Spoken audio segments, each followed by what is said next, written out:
नाशिकच्या प्रभाग क्रमांक 10 मध्ये भारतीय जनता पक्षाचे नगरसेवक विश्वास नागरे आणि माधुरी बोलकर यांनी आज प्रभागामध्ये पाहणी दौरा करत नागरिकांच्या समस्या जाणून घेतल्या।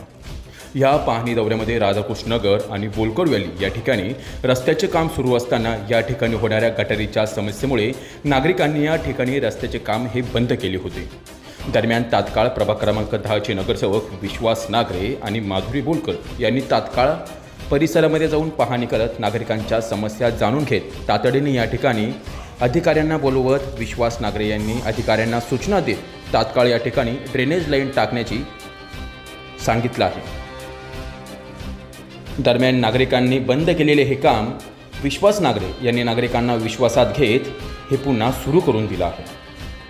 दरम्यान प्रभागात गेल्या 4 ते 5 वर्षांपासून प्रशासकीय राजवट असताना प्रभागामध्ये अनेक समस्या असून प्रभागातील 4ही नगरसेवक आता प्रभागातील समस्या दूर करण्यासाठी यशस्वी ठरणार असल्याचं प्रभागातील नागरिकांनी सांगितलं आहे। तुषार ढेपले, अटल न्यूज, नाशिक।